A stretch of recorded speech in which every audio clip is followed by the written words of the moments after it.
Need a repair? We offer a free diagnostic. We pick up and deliver right to your door, no calls, no hassle.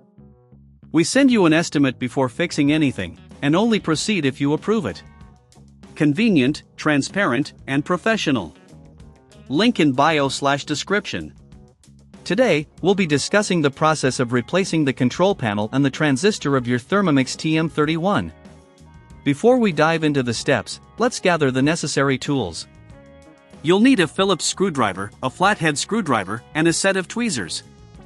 Ensure you have a clean workspace to avoid losing any small components. 1. First, unplug your Thermomix TM31 from the power source. Safety is our priority. 2. Next, use the Phillips screwdriver to remove the screws located at the back of the appliance. There are typically 4 screws that need to be taken out. Place these screws in a small container to prevent losing them. 3. Once the screws are removed, carefully lift the back cover off. You may need to gently pry it open with the flathead screwdriver if it's stuck. Be cautious not to damage any clips. 4. With the cover removed, you will see the internal components, including the control panel and the transistor. Before proceeding, take a moment to clean any dust or debris inside using a soft brush or a cloth.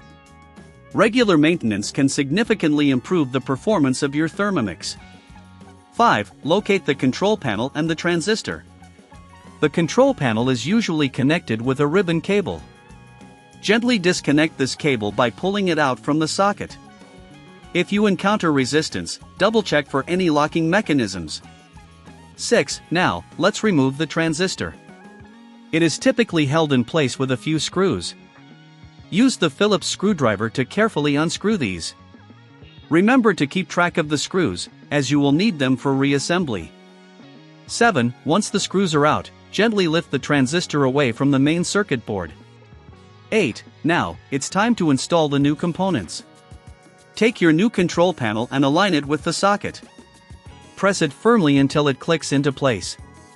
Then, place the new transistor in position and secure it with the screws you previously removed. 9. Reattach the back cover by aligning it properly and pressing it down until it clicks. Replace the screws we took out earlier to secure the cover. 10. Finally, before plugging in your Thermomix TM31, double-check all connections to ensure everything is secure. If you don't have the tools or feel uncomfortable doing this yourself, remember we offer professional diagnosis without obligation, as well as pickup and delivery at your home. This way, you can avoid any hassle of calls or travel. Now, plug in your Thermomix and test it to ensure that everything works correctly. If you encounter any issues, don't hesitate to reach out for a quote before repair. Thank you for watching, and good luck with your maintenance. Need a repair? We offer a free diagnostic. We pick up and deliver right to your door, no calls, no hassle. We send you an estimate before fixing anything, and only proceed if you approve it. Convenient, transparent, and professional. Link in bio/description.